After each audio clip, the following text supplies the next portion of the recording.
What's up, everybody? Thank you for tuning in to another episode of the Thought Provoking Podcast. I got me some special guests in the building here. Lady, you want to introduce yourself? Hello, everyone. My name is Lynette. Lynette.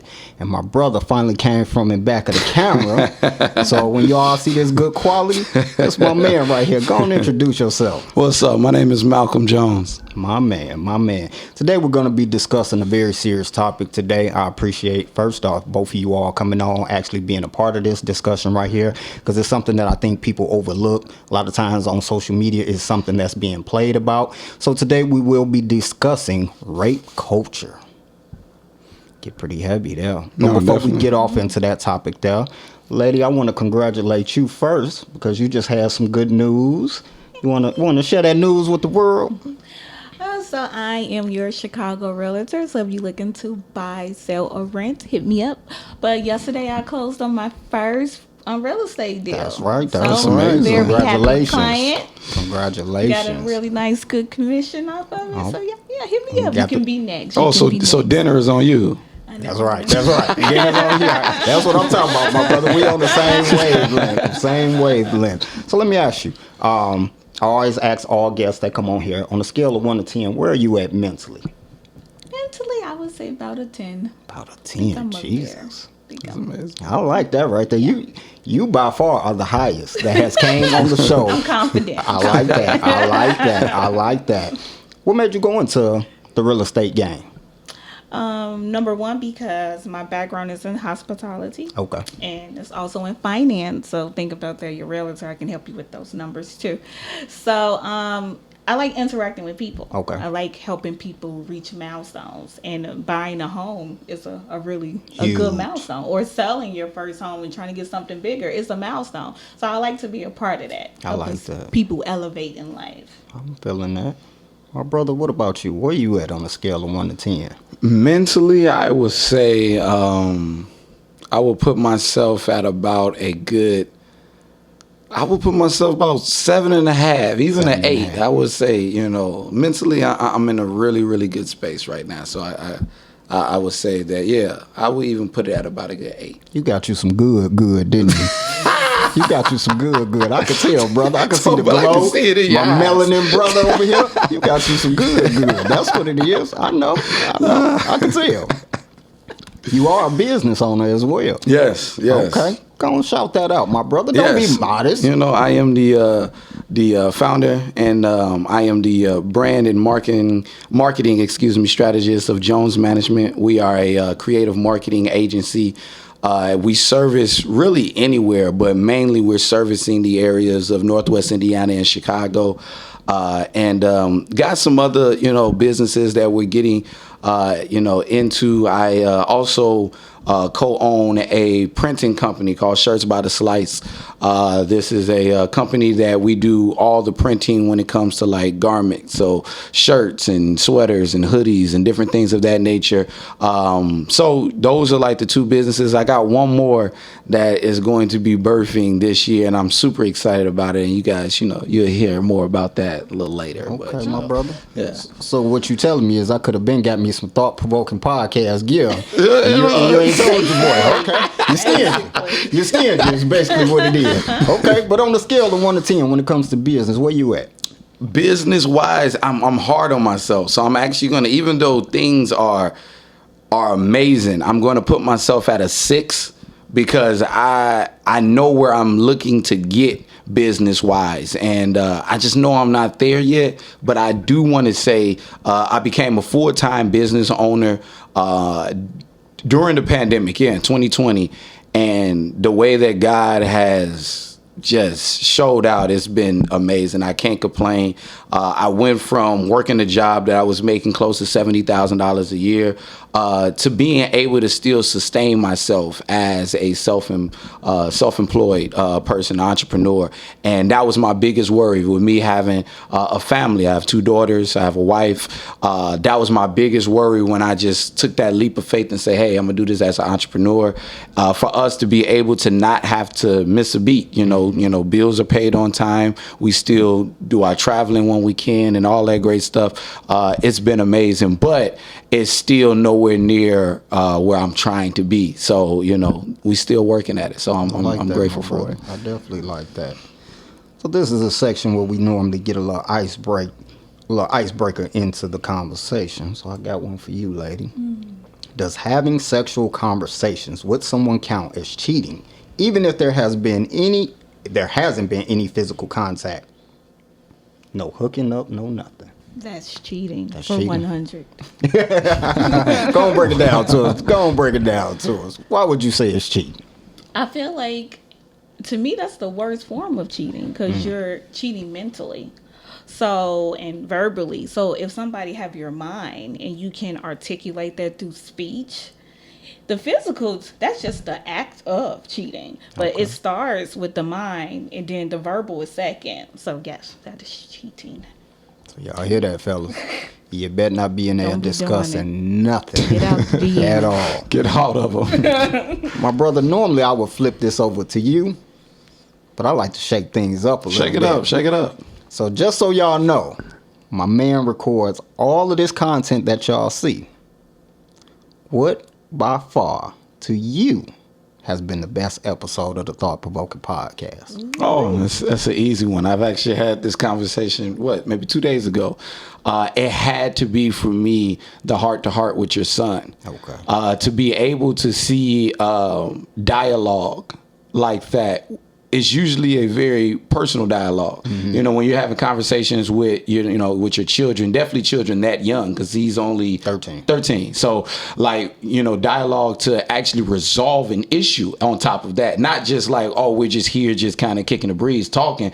You guys actually resolved an issue on camera, and for people to be able to kind of see that happen like kind of right before their eyes, I thought it was very healthy and very motivating for other people that probably had some situations with their kids that they wanted to resolve. I think that was an incredible episode, and I really enjoyed just sitting there, watching it, to hear his point of view and to, hear your point of view, even at the young age that he's at, to just show people like these, the kids out here, they go through some things, and we can't keep just brushing it off like, oh, no, he's okay. He only 13, or he only 12, he only 10.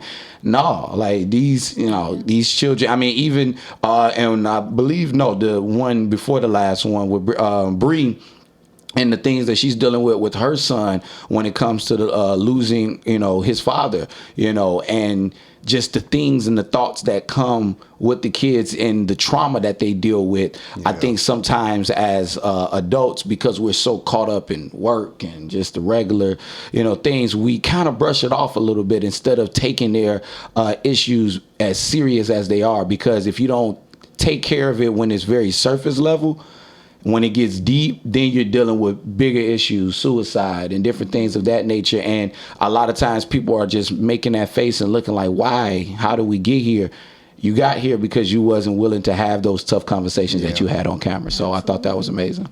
What was the worst? No, I ain't gonna put you on the spot like that. I know people waiting to tune in and say, what he gonna say since he recorded? Obviously, he see them all. I ain't gonna put you on the spot like that. But yeah, the conversation with my son, it was definitely a dope conversation. It was something I was very passionate about doing. For you all that haven't seen it, go back and check that out. Heart to Heart with my son on the Thought Provoker Podcast on YouTube. You can check that out. But it was very important for me to do it because me and him had a discussion off camera. We were going back and forth dealing with the situation at hand, and it got to a point where I told him, I said, I hope that if me and him put this out content wise, it can help some other people, because a lot of times us as parents, we feel like we know it all. Do as I say. And we don't intentionally blow off kids' feelings, but just in the heat of the moment, it's like, do what I say, or whatever comes with that. So I, had to take a step back and just start reflecting, and especially getting a lot of text messages. This is the part that mainly messed me up. There were so many kids that during the pandemic started committing suicide. Wow. And I just started thinking in my head, wow, if I ever had to pick the paper up and read my son's name, I don't know how I would react. over something that's so small. Now, not that he was dealing with that, but I'm saying Right. two people are feuding back and forth over something that's silly and stupid, like most people do nowadays. And you pick up the paper and realize your child committed suicide because they wasn't comfortable enough to tell you what they were dealing with, because all you had been doing is yelling. All the last thing they remember you telling them, don't call my phone. You can't come over here. I don't want to be bothered. All for an apology. So I had to correct myself. So yeah, it was very important for me to put that out, and then actually had the most views on all the episodes for the longest. Yeah, no, Until definitely. Miss Kamika came through and just blew it on up, which I appreciate, man. Shout out to Kamika the Cake Doctor as well. So I came up with this whole conversation about the rape culture, because obviously we know the R. Kelly situation had been going on. There's so much that's surrounding that, and I have my own thoughts and views on that as well. But applying it to everyday life that I know. So I wanted to get off into that. One thing that was kind of shocking to me, did a little research, and it said an estimated 91% of rape victims are women, 9% male. Now, I didn't think the male was just going to be at 9%. I figured it would be a little low, but I thought it would be higher than 9%. I think it's less reported. Yeah, I was just Yeah, about to say. yeah. I mean, it could be higher because with guys, you don't get You're too not many gonna guys that's report going to report they're that. not Yeah. trying to report that. And I wonder what's that about? Is it that you think somebody going to holler you're gay, or? I think it's more like a masculine Big problem, time. like, I think that's one of the pride, most. I don't even know how I can really put it, but I think that's one of the most like degrading things as a man to admit, because you're literally snatching my manhood. Like, to me, I feel like to admit that to somebody, there's in a lot of guys, I feel like they would feel like there's no way that you're not going to look at me a little different after that. Now, not to say that every guy is just going to talk about you or talk behind your back or anything like that, but I feel like a man admitting that it's a huge blow. Like, that's one of the lowest, if not the lowest, to be honest, to admit. I admit that I'm broke before that, anything. But yeah, and I think it's just the whole aspect of snatching that manhood, from somebody. Even in jail, when people talk about it, it's kind of just... Yeah, it get real. So you do have kids. Yes. You have a son as well. Yes. Have you ever had this conversation with your son about rape culture? Yes.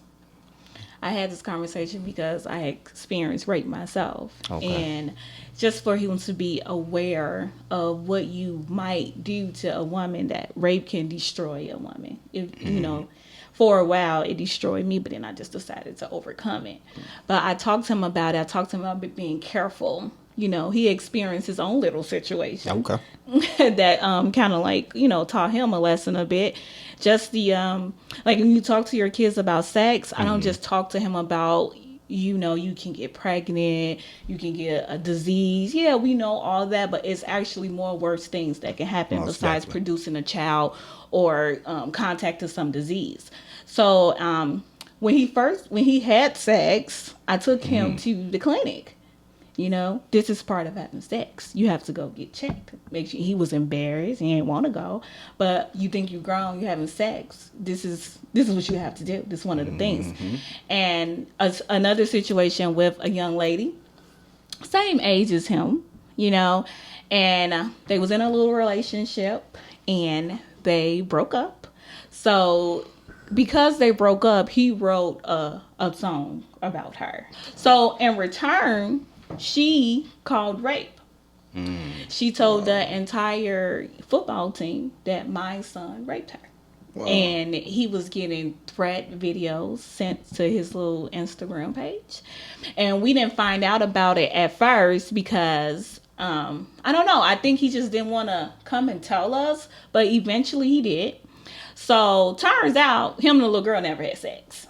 Wow. It was just more so of her being upset about the song. The diss song. So in that situation, it taught him a lesson how quickly, and everybody believed her until, us as parents, we all got together. We got with her parents.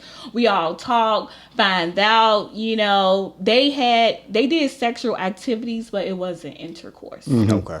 But that situation has scarred him to this day. No, yeah. In a little way, I'm kind of good because maybe because he Slow don't it need down. to. Slow it He down. 15. He was 14 when this happened, so he needs to slow it down a little bit. But in another way, I don't want my son to carry that weight on him for the rest of his life. Like if I just break up with a girl or I write something or something that she might necessarily like, she gonna call rape and people going to believe her. Yeah. And my life is at risk. So I told him that's a consequence of having sex.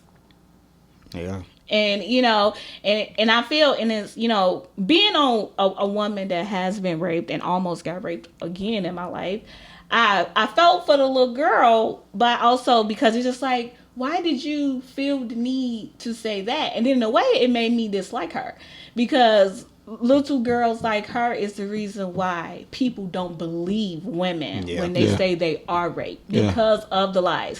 So she's only 14, and I'm thinking in my head, I imagine what she's gonna be when she become my age. She's gonna be something else.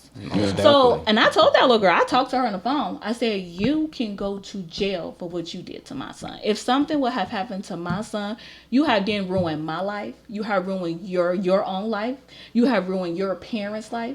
This one little lie affected a lot of people. Luckily, we got it resolved, and the police was aware of it, and the school was aware of it. But imagine if something happened to my son and I have no clue what happened until I went into his phone and saw what was going on. So, and all because of what? Sex. And that's crazy that you bring that up, because literally 2 weeks ago, I had this whole conversation with my son about sex along the lines of what she said, but I was explaining to him the legal age of consent. So in Indiana, it's 18. In Chicago, it's 17.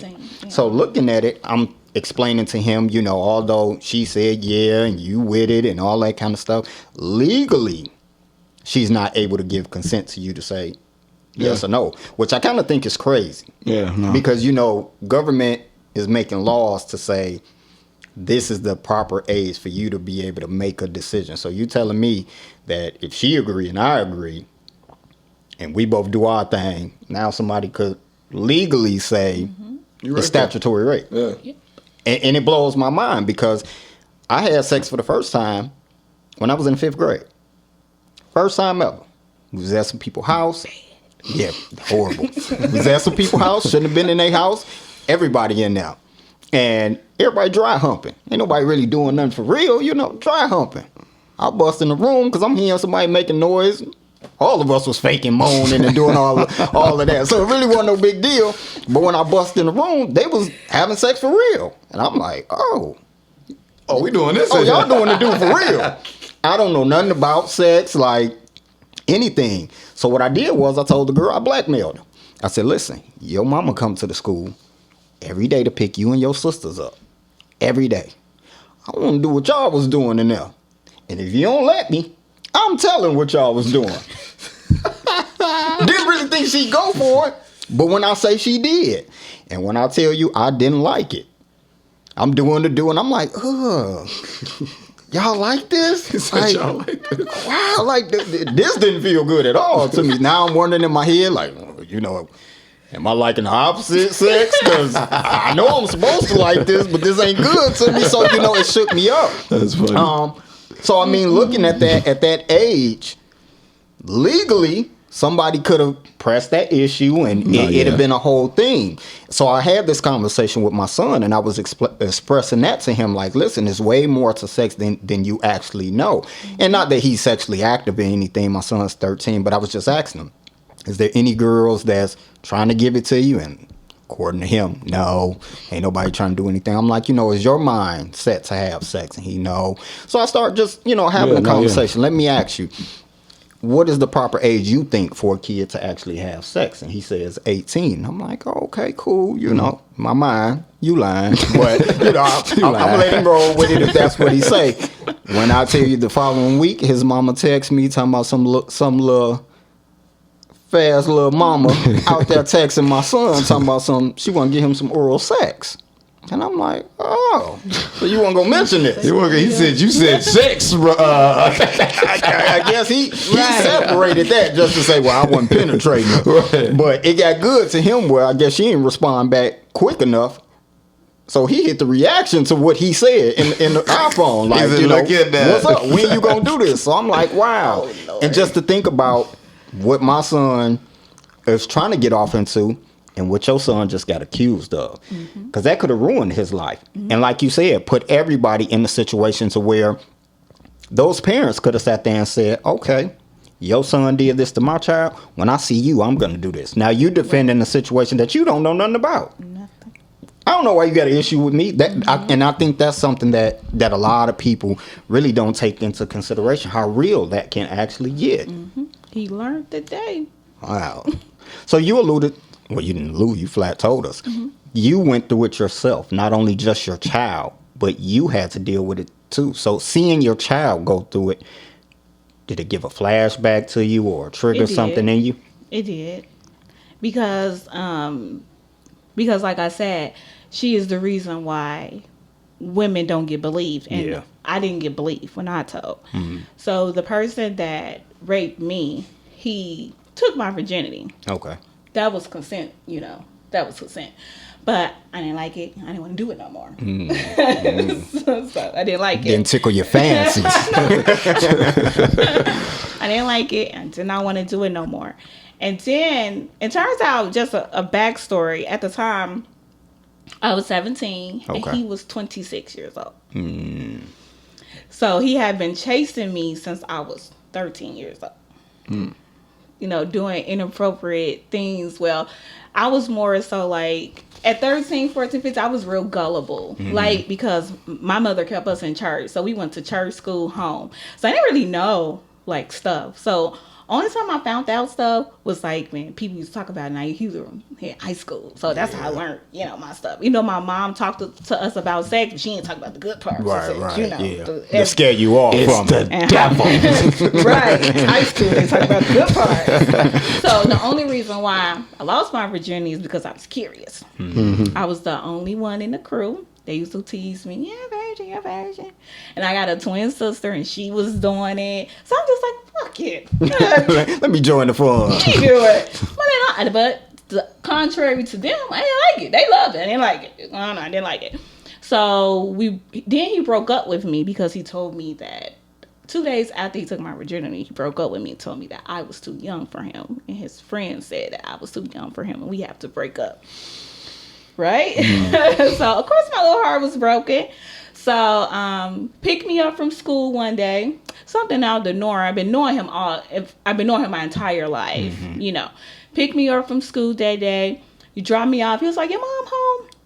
I'm like, no, my mama not home. He was like, I'm about to come down and watch TV. Cool. This is something that happened all the time. So this is not out of the ordinary.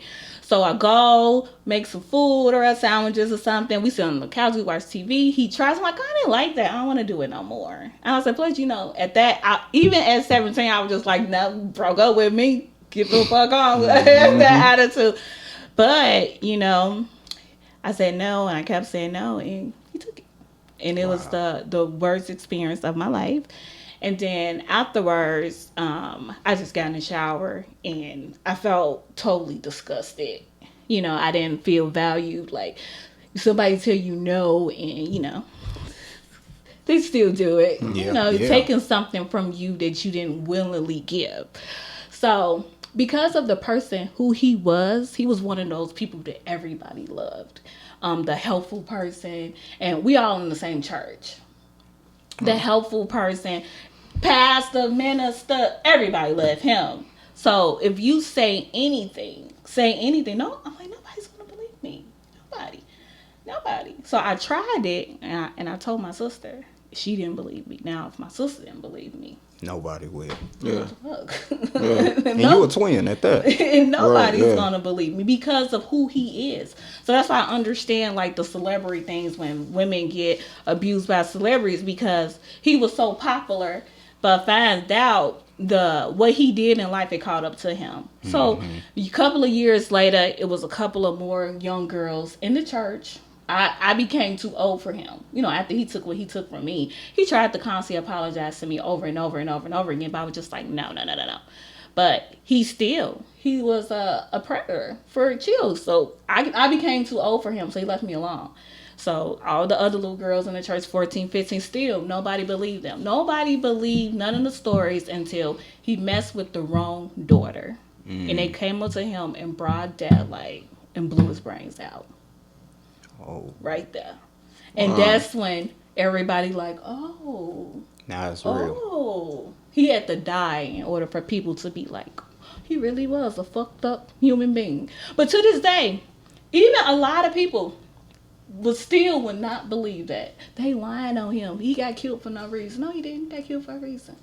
And at his funeral, I went. Everybody thought I was crying because for whatever reason, I was crying. That was happy tears. It was a relief for you. Yeah. It was just like, that motherfucker got what he deserved. So, wish I could have did it myself. But I could imagine you feeling like that. But yeah, so it's just like, it fucks a woman up. And then it almost happened to me again. Jesus. But I was like 27 years old. I decided to go back to school, and I had to get a job, but I had to go to school during the day. So I'm leaving school, and I'm coming out the class, the revolving doors, and this dude standing there. He's young. He had to be maybe like 17, 18 years old. Not an older man. Look regular. Look like a student himself. And I coming out. You know, you can feel somebody following you. Mm-hmm. But at that time, I'm rushing because I had to get to daycare, pick the kids up. So I'm walking fast. I'm just like, Something ain't right. walking. I'm like, can I help you? You okay? Like that. He's like, yeah, I'm fine. I'm like, oh, okay. So I'm walking. I opened my car door. He stood right there. I said, what are you doing? And like I said, I'm never the first to feel like somebody is doing something to me. I'm always trying to give people the benefit of the doubt at first. He said no words. Next thing I know, he just started grabbing at me. Grabbing me in between my legs. Everything. He trying to take my coat off. And I am beating him. But the more I beat him, the more it aroused him. So me fighting him was turning him on. So at that moment, I was just getting ready to just surrender. Like, he gonna do what he gonna do regardless. Until I'm just praying, like, God, please help me. I can't go through this again. I can't do it. This man came out of nowhere, like, what the fuck is going on? And he took off running. And I just drove off. Car door still open. Everything. My first answer was like, oh, you got a chance to get away. Get away. Let's go. Wow. So it's devastating that as a woman, you're looked as a sexual object. Yeah. And that's that's crazy. Because and the more that I hear stories like this, and it's so, I'm not going to use the word unbelievable, but it's so just like, it's just heartbreaking, just to hear that it is guys out there that literally just look at women as like, okay, if I'm feeling it, if I'm feeling horny, or if I'm feeling whatever, you just the person, this is your job. Mm-hmm. So come with it. I don't care if you don't or not. It's like It's like a sex toy, or it's like something. When I feel it, I just grab it and I go. And I think that's just that's disgusting, and it's just terrible, So mm-hmm. I definitely, I definitely feel for you that and for you and women across the world, because that's what so many women across the world have to deal with. Mm-hmm. I was reading this statistic. You don't have to be naked. Like, I hate that. I hate when they say that. Because the first time I was fully clothed, I was 90 pounds. I ain't had no curves or nothing. Well, nothing about me enticing. I looked like a little girl at 17. At 27, it was in the middle of winter. I had a coat on. So it's like, I hate when people say, oh, it's what she had on. No. No, if he has an idea in his mind that that's what he's going to do, he's going to do that, whether you got the two-piece outfit on or the full jogging suit. And I'm glad that you brought that up, because a lot of people still got that 90s mentality. Mm-hmm. And not to say it only happened in the 90s, but that was a big thing where it was like, if you came here, it's late at night, mm-hmm. you butt naked, mm-hmm. there is no opportunity for you to say, no, you can't change your mind. You know what you came over here to do. So although you butt naked, I didn't put this rubber on, you can't say no. A lot of people still to this day still have that mentality to say, no means yes. Mm-hmm. You want it. Mm-hmm. And they feel like a lot of times if I just keep pushing and I keep pushing, you're going to eventually give in. And I don't think a lot of men recognize the fact that, and I don't know if it happened to you or not, but I've heard women say their body just shut down to a point where it's just like, look, go ahead. Yo, Get it it's over like with. you more so it's your body shut down because you're mentally thinking like, oh my God, this is happening to me. This is happening to me. So you can't think like your body not telling you to fight because first of all, he's overpowering you. So he's stronger than you anyway. So your mind started to make you say, just lay there. It'll be over with in a minute. Because mentally you just like, this is actually happening. And you can feel what's going on, and it hurt because you dry, because you're not turned on, not aroused at all. So it's just straight pain the whole entire time, and you just pray to just one of those people that gets quick and over with. For me, I felt like I think I timed it. I think that was like the worst, like 5 to 7 minutes of my life. The worst. Let me ask you a question, brother. Flipping it over to you. Have you seen on social media a lot of people make jokes about it? Yeah, so I do see on social media where people will make jokes about it, and even taking it. I think the most that I've seen the jokes about it is the R. Kelly situation. You know, you have the R. Kelly situation, and how can I say this? Well, the R. Kelly situation in my eyes is, it's not different. I know a lot of people want to make the argument that it is different. I will be very honest. I have mixed reviews when it comes to it. I never think that it's in the position to ever be made fun of. It's never, because it's real issues that are going on. Now, again, to go back to what you were saying with the situation that happened with your son, I do think situations like that makes it hard for the real victims in these situations, because now people have the ammunition to use that to discredit the actual victims and make the jokes and the different things of that nature. And I think that's where a lot of these jokes even kind of become fueled from, because of those people. And those people, like you said, they disgust me, because not only is it bad for the victims, it's even bad for that young man. Like for you to think that that's the tool, or that's the trick, or that's the joke, or that's the whatever you want to call it, that you need to utilize, is terrible. Because like we said before, this thing can go deep. You know, if you like, because it's people that's behind bars to this day because of false, false, accusations and everything. So I think that I do see the jokes, and I know a lot of them came out from the R. Kelly situation. And even to go back to what you were saying with she know what she was getting herself into. You know, you go on to a house of a known R&B singer. You know, he sings and he talks about, what he do, and it's no surprise. And I think in some of those situations, those women, they understood that, and some of them went wanting to do what they expected was going to happen in that room. I do think in some of the situations when it came to R. Kelly, they kind of knew but didn't know. So when they got in there, it was kind of like all right. And again, I'm speaking because I don't know, but I'm just expecting, because I watched the different, series and the documentaries and different things of that nature on it.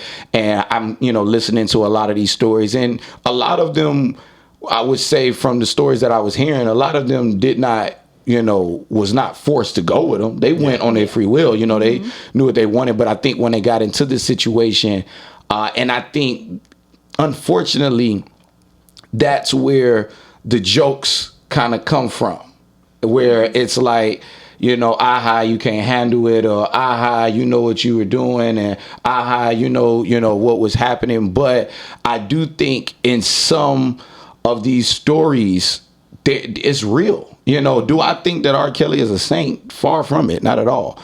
But do I think that in every single situation, every woman was telling the truth?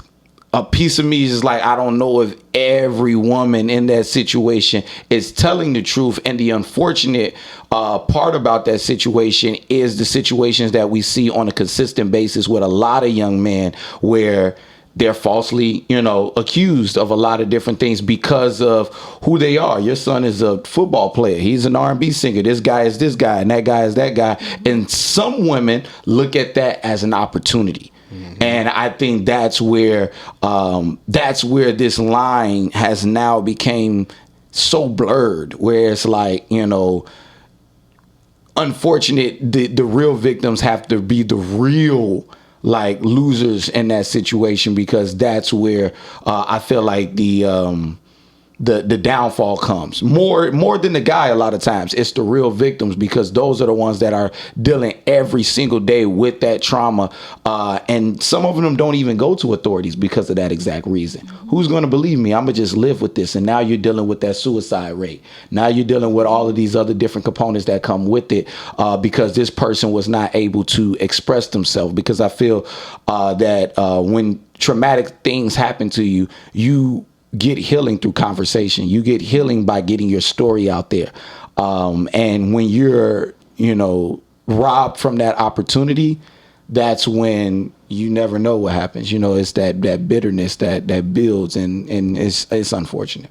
I'm gonna tell y'all something that I had to do a little self-reflection myself. So as I was putting this whole situation together and wanting to have this discussion, I had to kind of like think and check myself, honestly, because when we spoke about the R. Kelly situation, I was never so much as even saying much about the victims because I wasn't there. I don't know. But the one thing I used to say is women that I knew, that I went to school with, I used to always be like, man, y'all got the nerve to be in that, oh, I won't listen to R. Kelly, and oh, he's horrible, he did. And I used to be like, I remember when I was a junior, and I remember going on lunch, and that box Chevy was sitting outside.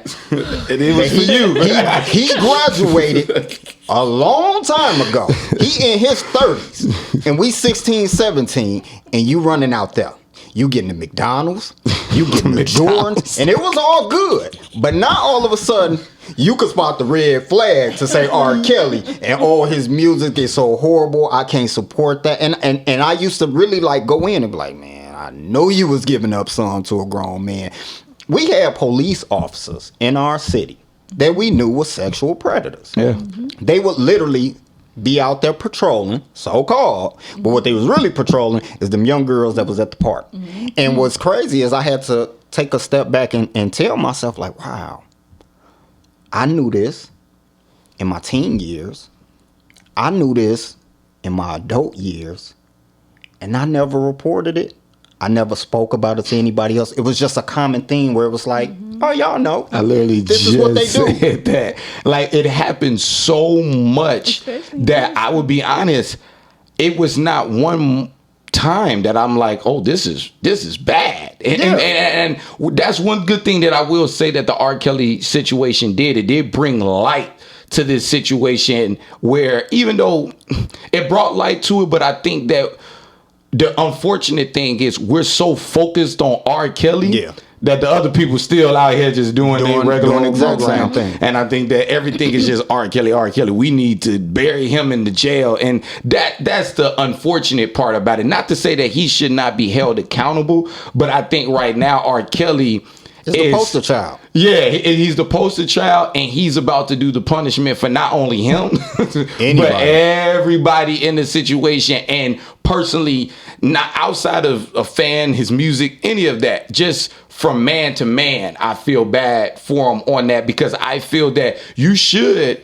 be held accountable, but I feel that, it should, your punishment, should be according to what you did, and I think compared to all of these other people that's out here doing it and we're not focusing on it, I feel that part of me feels unfortunate for him, because he not only am going to, get this weight of all of this punishment that's going to come, I truly don't believe that he's going to get the help that he needs.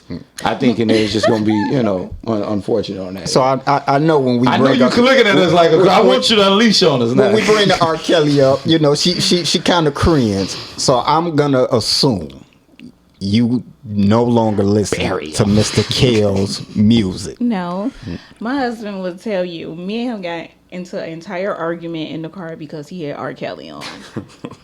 I don't listen to his music, and I don't support him.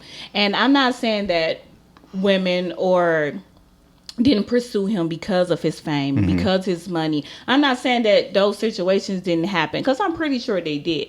My problem with R. Kelly is the child stuff. Yeah. The kids. No, definitely. That's what I don't like. Now, we all seen the first video. That little girl looked like she was 14, 12 years old. She was not look like a grown woman.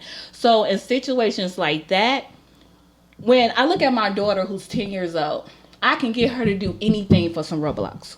Alana, massage mommy feet. Alana, go give me some what? Give me some Roblox. So when kids are that age, they are easily manipulated. Yeah. Now you as a grown man, that's when you need to make an adult decision. I'm a grown man. I'm 20 something, 30, whatever years old I am. This is a child.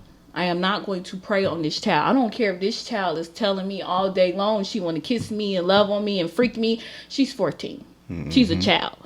And at that age, she's not grown enough to make a decision that I want to have sex with R. Kelly. That's my problem I have with him. And my other problem I have with him is that I feel like he degrade women. Now, I heard the stories about him. He peed on that little girl. The other lady he shitted on. That's disgusting. That shows you don't value women at all. If you can urinate and put your feces on a woman. Now, I'm pretty sure. And a lot of people say, oh, well, they let him.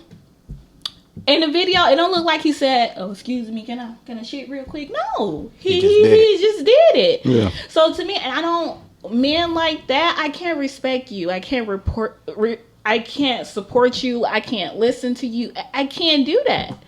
Because you a child molester. Now, the grown women, in their situation, from a woman that was in abusive marriage before, I know how a man can play on your mental to make you feel like, I have to do this for him, or else this gonna happen to me. When you live your life in fear like that, when you feel like, oh, I'm not gonna get this music career, I'm not gonna do this, like, putting the stipulation behind it, if it's something that you really, really want, you're gonna do it. So, and I have a problem with that too. Like, I feel like you R. Kelly. You could have slept with any woman willingly, famous women that had money already. I'm pretty sure you could have got them. It's the biggest thing. Why you played on people where you can use, I'll get you this music career against them? Or young girls. Now, even the whole Aaliyah situation. And everybody said, well, we don't know how old that little girl was in that video. Okay, we do know that Aaliyah was 14 years old. That's a fact. That's a fact. And you chose as a grown man to impregnate a 14-year-old girl and try to marry her to cover your tracks. So you knew you was doing something wrong. Unless you wouldn't have tried to marry her. If you thought it was right, you wouldn't have tried to do nothing. And I get everybody say, oh, R. Kelly is abused. I get he need mentally help. He do. And I agree with that. He needs some mental help. But he needs to be punished criminally as well. No, I agree. I sat there and I said to myself, man, people get upset. And I feel everything that you said because it's 100% true. But I'm sorry. Robert did that stuff. Robert. R. Kelly, he just was in the studio making music. Now get Robert ass, because that's some bullshit what Robert did. But R. Kelly, I'm going to step in the name of love. I'm going, hey, Mr. DJ. I'm sorry. Slow wine for me. R. Kelly is my man. Robert, don't fuck with that brother right there. Don't fuck with that brother right there. Brother, do you still listen to his music? Don't get me wrong. I'm a huge R. Kelly fan. I definitely still listen to R. Kelly fan. I mean, I still listen to his music, but this is what I don't listen to Michael Jackson. Don't let her put the pressure on you. No, brother. I'm not. No. I want to explain the reason. When people go into, I'm not gonna listen to the music. I'm not gonna do this. I'm not gonna do that. I don't do that. Number one, for a few reasons. I understand the music business, and I know me not listening to this music not even gonna benefit him. Like, this man don't even own this music, so it's like, and I mean, and again, I understand every regular person don't really understand that, but I understand that. Me stopping it ain't gonna hurt him. It's art. That's why he's broke right now. We can listen to his music 1,000 times. He ain't gonna get a dime of that because he didn't even know how to read his contracts, which is a whole nother deeper reason. But I know how to. We all are human. We all make mistakes, but I feel that we all in the midst of the mistakes that we make, we all do some amazing things at the same time. And I feel that if somebody looked at me and said, I'm not going to, whatever, Malcolm, because of these mistakes that he did, then I would just, I feel like that's wrong. And I feel like, because I think I can point at anybody and say, you're an alcoholic, I'm not going to support you. You do this, I'm not going to, you got anger problems, I'm not, and I know, and I'm saying this, and people might say, oh, he's molesting children and you comparing it. It's not about comparing it, because at the end of the day, no matter what your faults is, it can be deep to somebody. You may look at me because, let's just say, for example, I text and drive. And you may look at that as like, okay, but talk to somebody that lost a mother, a father, or somebody from texting and driving. Mm-hmm. They look at that issue way different than you may look at that issue. Somebody being an alcoholic, to some people, is like, okay, he's alcoholic. But talk to somebody that's been a victim to somebody drunk driving or anything. I feel that issues can be deeper, whatever, with depending on the person that you can talk to. So I just look at it as, it's good music. It's amazing music. I can't deny the fact of it. It's all right.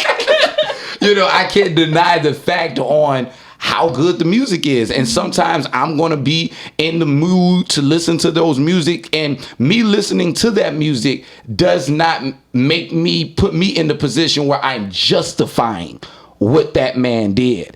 I'm not justifying that at all, but I'm enjoying the music of it. I feel like we sometimes have to, separate. When people do good, they do good. When they do bad, they need to be punished. I agree with you 110%.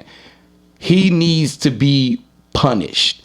But the only thing that again, that I just get a little confused with is, we're so focused on him that I feel like we don't care about so many. I saw this one post, and I know people was going crazy over the post because they felt like they were justifying R. Kelly, but they went down this list, and I said this list had to have at least 20 celebrities that knowingly married, impregnated, or been with younger people, and nobody said anything. Elvis was on that list. Yeah, Elvis, Jerry Lee Lewis that married his 13-year-old cousin. These is things, and I'm not justifying it. What I'm saying is, I truly believe that we have to make sure that we're punishing everybody. And I agree with that. Mm-hmm. Yeah, and that's the only thing that I get against, Michael Jackson, even though he dead. No, and I'm glad that you mentioned that. I wanted to ask, and I know love Michael. I know it's a segment, child molester, for this, but I really want to ask you a question.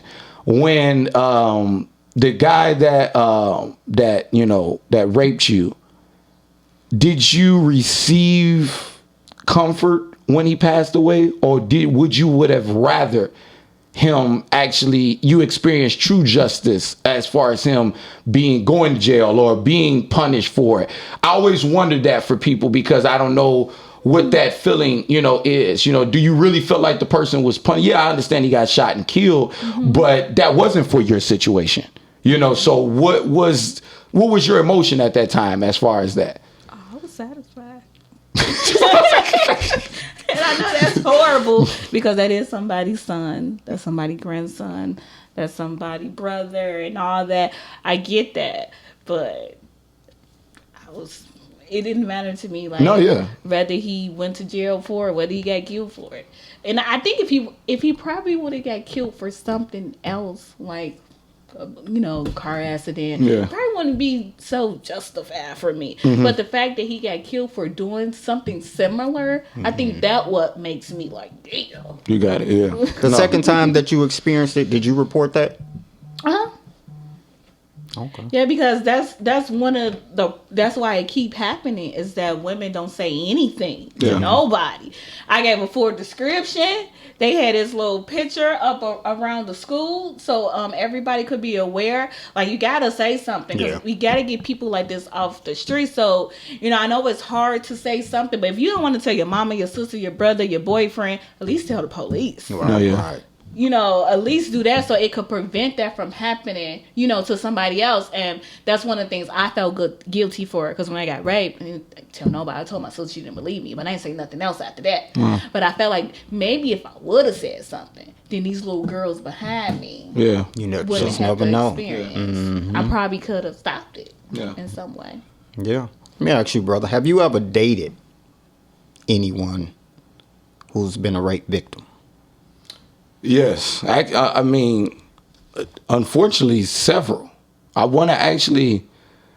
had in my life, it was 5, I would say they were serious relationships. Like, we were together maybe at least I want to say 8 months to a year. Well, I would say 6 months, some of them.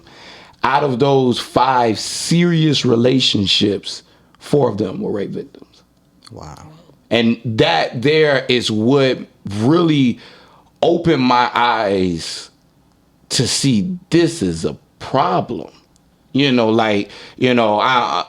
of my clients with the marketing company, he's an influencer. His name is Charity Croft. And he even told me, he said, do you know, out of every 3 women, 1 of them has been raped.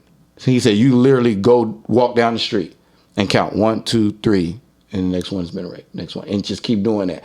And when he was telling me that, I let him know, I'm like, man, you're absolutely, right, because I've experienced with even just the women that I've dated, and to see how common that it is, and just as a guy, I approach when it comes to the intimate time with like girlfriends that I've had in the past, and I approached that so differently. I remember I would never forget the first time it ever happened. We were getting ready, to have sex, and I grabbed her by her hip, and she grabbed my hand and pulled me away so quickly, and literally right there in the midst of everything, she said, "Don't do that.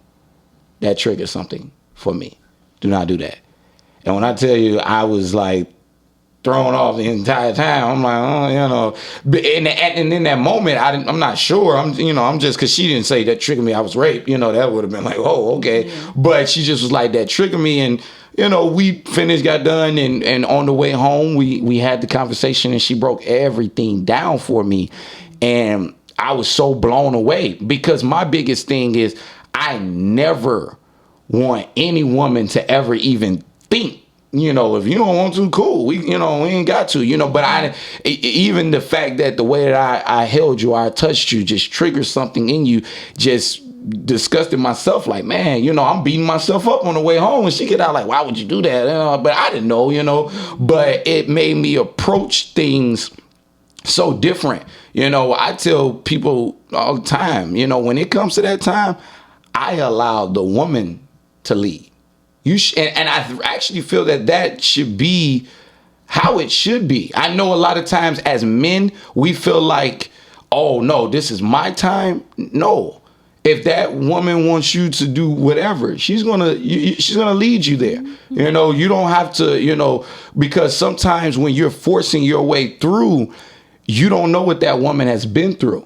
And you don't want to be that trigger for that woman. You don't want to be the person that reminds them of a trauma that they have in a moment that's supposed to be enjoyable, in a moment with a person that they care about, and with those moments that is supposed to be something just sacred between you two. You don't want it to begin to trigger something from her past that is a hateful and that's a hurtful situation. So that situation really just changed the way that I interacted in those moments, and it really just it changed my life forever, because I'm just a type of person, I never want to be the person that even makes you think or feel anything close to that. So that was something that was huge for me. That changed a lot for me. Now. Yeah. I've messed with 7 girls total that have been rape victims. Let me ask you a question. A person that has been a victim of rape, what advice would you give someone dating a rape victim on how to be there and be that support system? Because if we've never been raped, I mean, what do you really say? Man, I feel for you. I know what you're going through. No, you don't. You ain't never been through this. Yeah, no, you don't big time. know. It sounds good to say it because that's just generally what we do. We think we saying the right shit, but it's dumb. You ain't never been raped. You don't know what that feels like. How does someone be there for you in your time of need? I think it's more so like just listen. Okay. Yeah. And don't ask dumb questions like, well, what were you doing before that? What were you wearing? Did you like kind of turn them on a little bit and take it back? Like, don't ask. Because when you ask something, you make me feel like I'm lying. Now I'm lying to you. No, yeah. Because you want to ask all these extra Yeah. questions. Just listen to what I said and be like, okay, what can I do? Well, what's your triggers? Like she said, that's a trigger for me.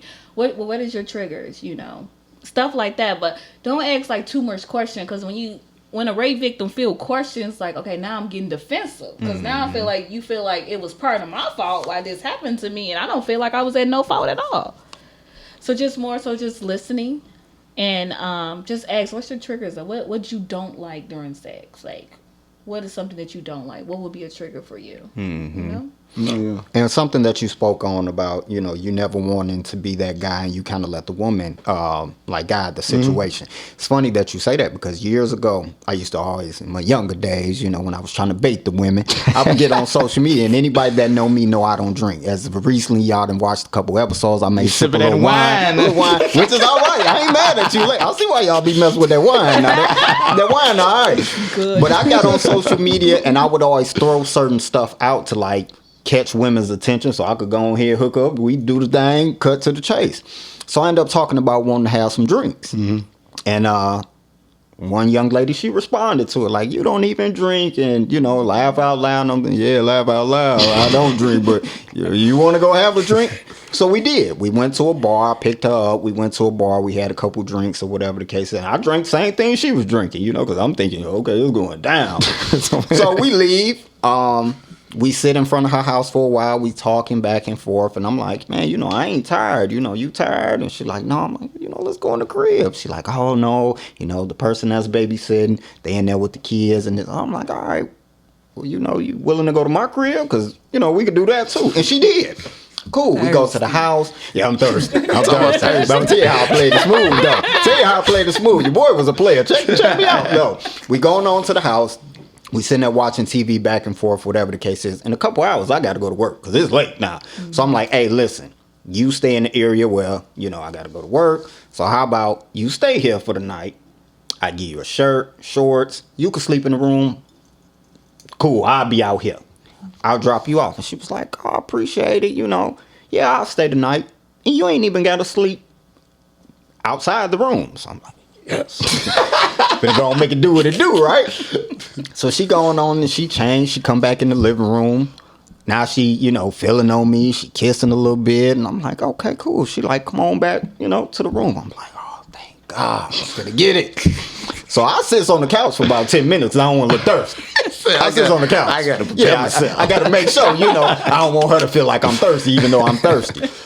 That 10 minutes, I go back there, and she laying in the bed like she sleep. So I'm like, oh, it's a game. Okay, you spicing it up in this thing. So I crawl over her and, you know, I'm kissing on her neck. And next thing I know, she started kind of like snoring. I was like, oh, maybe she's still playing. So, you know, kiss on the neck a little bit more. Then the snore got like deep. So I'm like, oh. Yeah, you sleep. Oh, okay. I waited too long. Should have been a 5-minute gap instead of 10 minutes. Not to look thirsty. Liquor hit us. Liquor killed me. And the AC was booming too, so that really put it over the top. Took you out. Put that cover on me. So I left her alone. I didn't touch her. I'm laying there rock hard at night. I'm thinking, man, I want to kick you in your back and just wake you clean up. You sleeping so good, and I'm thinking we gonna do the do. I'm looking at the time every few minutes. Damn, got a couple more hours. So now it's 2 hours before I gotta go to work. I'm making a whole bunch of noise. Now I'm just rolling all in the bed. I'm making all the noise. And I got to pee 1,000 times every 30 seconds. Like, you gonna get up. So that's what I end up doing. And she kind of like, started kind of sliding herself towards me, rubbing her butt on me. And I'm thinking, yeah, she back in the mood. Okay, she remember where we at. We picking up from last night. I ain't buy them drinks for nothing. So I get on top of her. I'm kissing on the neck. We both got the morning breath. Well, really, because I ain't even go to sleep. But morning breath jumping off. I get on top of her. I'm kissing on her neck. Everything all good. I try and pull her panties down. And she kind of, grab them like, oh, I think we should wait. So, like typical guy, you sure? Because, everything about the mood kind of. And she was like, yeah, I think we should wait. So I get off of her. Get clean off. As I get off, she back to it like feeling on me. And so I'm like, okay, cool. You done changed your mind. Like, cool, I paid for them drinks. You want to reimburse you, boy. I get back on top of her. Same old motion going on. Get ready to pull at them panties. And she tell me like, no, I think we should wait. So I'm like, you sure? Because, in my head, you keep egging it on like. And she was like, no, I think we should wait. Now I'm kind of pissed off. Like, man, you wasted my time to get you up out my house. I got to go to work anyway. I gets ready to get off. She pulls me back. Now she kind of like with it. So now I ain't asking no more questions. I reach over her, grab my protection. I put it on. She watch it. Everything we do to do. Move the panties to the side. Do me. As I take her home, she says, I can't believe that happened. I was like, what? What you mean? She was like, we had sex. Now I'm scared of shit, but I don't want to say this though, because I don't want to trigger no shit. I'm like, you scared? I mean, well, not scared, but she was like, I can't believe that it happened. I was like, what you mean? She was like, I was saying that we should have waited. I'm thinking, oh shit, here we go. So I say, well, yeah, you said that, but, I'm making it clear now. I got off you, remember, because I got clean off you when you said that, like, and then you kind of came back to me, and then I got on top of you. And then when you said you think we should wait, I kind of got back off you again. And then you kind of grabbed my neck, which was the motion to say, no, I want this. So you remember you was grabbing on my, and then you watch me grab the rubber and I put it on and you ain't say nothing. And then I just moved them to the side and you was pumping me back, right? You remember that? And she was like, I mean, it's all good. I felt like, we should have waited, but it's all good. Now I'm scared of shit because I'm like, man, listen, I don't even want to talk to this motherfucker no more. But then I'm thinking if I don't talk to her, shit, she might go down and say, you raped me. Mm-hmm. I'm scared of shit. What the fuck do I do at this point? I don't really know what to do at this point.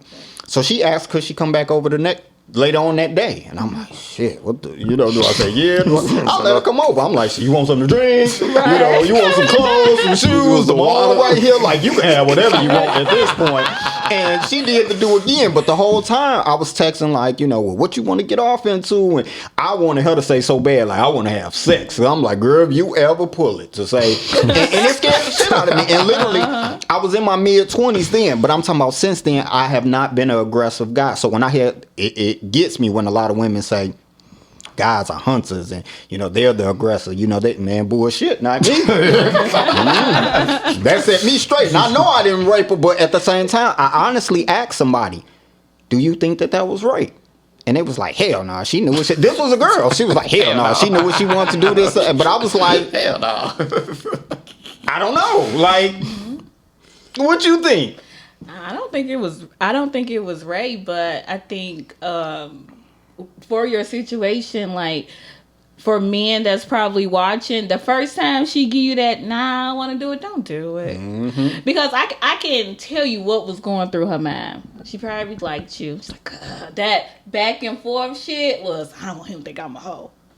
you know? 'Cause Yeah. I like him. Yeah. And I want to have sex, but I want to see him again. But if I have sex with him, he might not want to talk to me again, but I want to see him again. That's probably what the back and forth was. I don't think she was more so like, dang, he been thirsty, let me just do it. It was more so like, dang, I kind of want to see him. I don't want this just to be a one-time sex thing and I never hear from him again. You know, that's what it was. I can guarantee you that's what it was. I like that, brother. What would you call it, brother? What was it rape or was it? No. I I definitely. I don't think it was rape. I think it was. I can definitely. I wouldn't have went. I didn't think to go there. What she was saying, but I can. Obviously, it was something conflicting for her. You know, to be like, you know. And again, and I was going to actually ask you, did you ever have like any conversation with her to see if she was ever a victim of rape or anything like that? So I never had a conversation with her whether or not she was a victim of it. I kept going doing the do though. I'll tell you that. Every year, literally almost every year, that her and her dude would like break up, and I was the man she called. She said, I was the fall and I was that guy that called. So no, it never was a situation to where I even thought to even ask that question. But me and her used to actually talk about it. We did have a discussion about. Cause, make this clear, because you know a lot of people out there they're a little ignorant. I've never been accused by her to say, "Oh, you raped me." She only said, "I thought we should have waited." Yeah. That's all she said. But we talked She didn't about want you to think she was the hoe. Yeah, that's what. Yeah, because I know, like, I've been with women that have been rape victims. Not to say that it's been kind of like that, but it would be those moments of like, nah. Hey, hold on, real quick, brother. I don't want to cut you off. Yeah. But what they just said and what I just said, those are the thoughts and ideas of not only thought-provoking podcast, but Will Brown as well. I did not rape that woman, just so y'all know. So I had to but go ahead and finish that, my brother. I had to throw that out there, just so you know. I got to throw that out there. But no, yeah, I mean, I've been in those situations and they've been, it's been similar, you know, it'd be like, you know, and then I kind of, okay, that's no problem. Again, because I've been I would go off of what you put out. So you ain't on that Diddy, take that. You ain't on that Diddy. If you put that out, then okay, then I go with the flow. But the slight moment of all right, cool, you know, like a home plate, you know, with that. But I've had those moments where it's been like that, but it's just like yours, you know. I'm all right, cool. I turn around, I go lay down, yeah, and then you get to tugging on me, and it's just like, all right, nah, what you said. But no, I definitely been, and that's why I asked that, because I know, you know, people that, you know, they've been victims of that, so I always just wondered that. But no, I definitely don't think it's rape. I think it was just something that was conflicting for her, because obviously if she didn't want to, you know, women that don't want to, they make it very clear. Preach, brother, preach.